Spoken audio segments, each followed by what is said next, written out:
साईं की बात। बच्चे, जो तुम करना चाहते हो ना, वो तुम खुद से बेहतर पूछो मेरे बच्चे।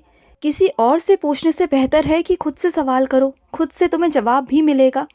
अगर तुम किसी और से पूछने जाओगे ना, तो शायद तुम्हें तुम्हारे ही पसंद का जवाब नहीं मिलेगा जो तुम सुनना चाहते हो, और बेहतर जवाब नहीं मिलेगा।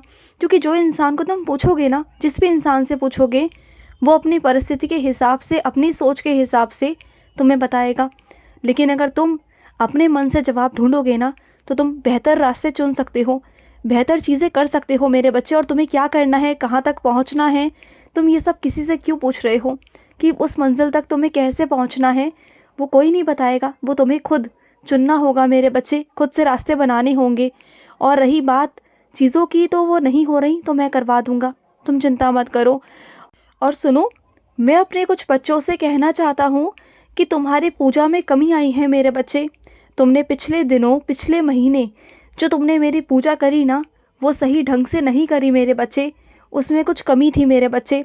कुछ चीज़ें तुम दूर हो रहे हो, कुछ चीज़ों से मेरे बच्चे, मेरी साइंस और चरित्र से, मेरी चीज़ों से तुम दूर हो रहे हो मेरे बच्चे। तुम जिस तरीके से, जिस नियम से तुम मेरी पहले पाठ पूजा किया करते थे, जिन चीज़ों से तुम्हें लाभ भी हुआ, पूजा करने से तुम्हें बहुत लाभ भी हुआ मेरे बच्चे, लेकिन तुमने ना बंद कर दिया, बिल्कुल बंद कर दिया था।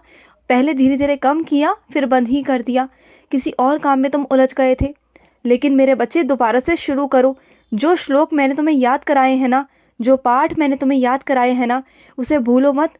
उसे गुनगुनाते रहो, गाते रहो, जैसे तुम पहले गाते थे मेरे बच्चे। चलते फिरते याद करते रहते थे, बोलते रहते थे। उसी के माध्यम से ना तुम्हारी बहुत सारी चीज़ें सुलझ रही थी। तुम्हारी बहुत सारी प्रार्थना, तुम्हारी बहुत सारी इच्छाएं, बातें मुझ तक पहुंच रही थी मेरे बच्चे, और मैं उसका समाधान भी कर रहा था मेरे बच्चे। लेकिन तुम हो ना, बस तुमने तो पाठ पूजा करना छोड़ ही दिया। और ये तंत्र मंत्र, ये उपाय, इन सब में कुछ नहीं रखा। इन सब में बिल्कुल भी मत पड़ो, इन सब की कोई ज़रूरत है भी नहीं मेरे बच्चे। ये सब चीज़ें मेरे बच्चे तुम्हें भड़काने के लिए, तुम्हें भटकाने के लिए हैं मेरे बच्चे, तुम्हारे दिमाग को अशांत करने के लिए हैं, क्योंकि तुम उनके झांसे में आ जाओ, उनकी बातों में आ जाओ। पर इन सब चीज़ों में तुम्हें नहीं जाना, बिल्कुल नहीं जाना। ना इन सब चीज़ों में पढ़ना है मेरे बच्चे। तुम्हें कोई विधि विधान जानने की ज़रूरत नहीं, कुछ करने की ज़रूरत नहीं। बस जो अपनी आदतें हैं ना, जो तुमने की थी मेरे बच्चे, मेरी पूजा करते थे, समय से हर एक चीज़ करते थे, बस वही करना शुरू करो दोबारा से। जो मैं कहता हूँ उसका पालन करो, समझ गए ना? और एक बार जब रात को खाना बनाने जाते हो, शाम को जब तुम खाना बनाते हो ना, तब उस वक्त ना एक बार खाना जाकर देख लिया करो कि दिन का खाना कितना रखा है मेरे बच्चे। अगर है तो उसे ही ख़त्म किया करो, उसे ही सबको खिलाया करो। ऐसा नहीं कि तुम पुरानी पुरानी चीज़ों को संभाल के रखते रहो और अगले दिन खाओ। ऐसा नहीं मेरे बच्चे। बासी चीज़ों से दूर रहो और ताज़ी चीज़ों को खाया करो। और या तो उतना ही बनाओ जितना कि तुम्हें लगे कि हाँ उतना ही लगेगा। अगर बच जाता है तो उसे अगले दिन के लिए मत रखा करो मेरे बच्चे। और तुम्हारे घर पे अगर किसी को ना खाना हो तो किसी ऐसे इंसान को दे दिया करो जो ज़रूरतमंद है मेरे बच्चे। तो उसी दिन का खाना उसी दिन उसे दे दिया करो। अगले दिन का बचा हुआ खाना मत दिया करो मेरे बच्चे। जैसे तुम नहीं खाते हो, वैसे किसी और को भी मत दिया करो मेरे बच्चे। अपने स्वास्थ्य के साथ खिलवाड़ बिल्कुल भी मत करो, समझ गए ना? और सुनो, ये बेफिजूल की चिंता कर करना तुम खुद अपना दर्द बढ़ाते हो मेरे बच्चे। तुम खुद से ही चिंता करते हो, खुद से ही दर्द लेते हो, खुद से ही सारी परेशानियां भी ले लेते हो। और फिर जब दर्द होता है ना, तो तुम उससे बर्दाश्त भी नहीं कर पाते हो। फिर तुम मेरे आगे रोने लगते हो, टूट जाते हो, बिखर जाते हो। तो मत करो ना इतनी चिंता मेरे बच्चे कि तुम्हें ना दर्द हो, दुख हो मेरे बच्चे। मैं नहीं चाहता हूँ कि तुम दर्द लो। जब तुम्हें दर्द होता है ना मेरे बच्चे, तब मुझे भी बहुत दर्द होता है, मेरी आंखों से भी आंसू आते हैं मेरे बच्चे। और मैं संभाल तो रहा हूँ ना, मैं आगे भी संभाल लूँगा, मैं हर एक चीज़ संभालूँगा मेरे बच्चे। तो चिंता मत करना, तेरे ज़िंदगी में आए हुए सारे कांटों को मैं बाहर निकालूंगा, तुम बिल्कुल चिंता मत करो। और सुनो, तुमने ये बात तो बहुत अच्छे से जानी है ना, समझी है, सुनी भी होगी कि जिस चीज़ को पाने की ज़्यादा तुम अपेक्षा करोगे, जिस चीज़ को पाने की इच्छा रखोगे ना, जिस चीज़ के पीछे भागोगे, वही चीज़ तुमसे ज़्यादा दूर जाएगी मेरे बच्चे।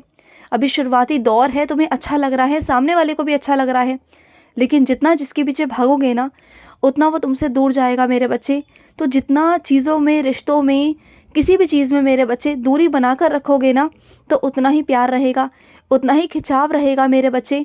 नहीं तो वो खिंचाव, वो कशिश ख़त्म हो जाएगी मेरे बच्चे। और उसके बाद तुम्हें वही चीज़ें बुरी लगेंगी। हो सकता है कि सामने वाला तुमसे दूर जाने के लिए कोशिश करे, चीज़ें करे ऐसी, फिर तुम्हें वो चीज़ें अच्छी ना लगें। तो पहले से ही बोल रहा हूँ, किसी भी चीज़ की इतनी आदत मत डालो कि आगे चलकर तुम्हें परेशानी हो या किसी की अहमियत तुम्हारे नज़रों में कम हो जाए या किसी के नज़रों में तुम्हारी अहमियत कम हो जाए। बात को समझो, जितनी दूरी है ना उतनी दूरी में ही कायम रहो तो ही अच्छा रहेगा मेरे बच्चे। और सुनो, तुम्हें साईं नाम लिखने के लिए मेरे बच्चे मैंने तुम्हें कलम दी है, मैंने तुम्हें पुस्तक दी है मेरे बच्चे। उससे लिखो ना मेरे बच्चे, उससे तुम मेरा नाम लिखा करो मेरे बच्चे। मेरा नाम लिखोगे, साईं साईं लिखोगे ना, तो सब कुछ ठीक होगा मेरे बच्चे, तुम देखना। और सुनो, एक बात मुझे समझ में नहीं आती, तुम्हारे पास में अगर घड़ी है तो तुम उसका उपयोग क्यों नहीं करते? अगर घड़ी है तो समय से सारे काम क्यों नहीं करते? घड़ी की तरफ तुम्हारा नज़र जाता ही नहीं है, बस घड़ी पहनने का शौक़ रखते हो। या तो फिर घड़ी पहना मत करो, क्योंकि जो मेरे बच्चे होते हैं ना, वो नियम के, जिम्मेदारियों के बहुत पक्के होते हैं। वो जिम्मेदारियों के प्रति हमेशा विश्वास रखते हैं, जिम्मेदारियों को वो सबसे पहले रखते हैं और अपने घड़ी के अनुसार ही सारा काम कर लेते हैं। पहले से पहले किसी को निराश होने का मौका तक नहीं देते, वो हमेशा हर काम को पहले से पहले कर लेते हैं। तो फिर तुम घड़ी पहनते क्यों हो? मुझे ये समझ नहीं आया। जब तुम्हें सारे काम देरी से ही करने हैं तो फिर आराम से करो ना।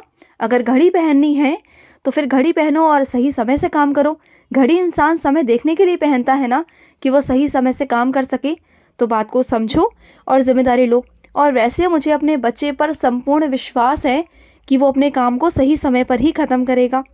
और सुनो, कभी कभी किसी से कोई चीज़ हो जाती है मेरे बच्चे, तो इसका मतलब ये तो नहीं ना कि उसको हंसी मजाक का पात्र बनाया जाए, उसकी हंसी उड़ाई जाए।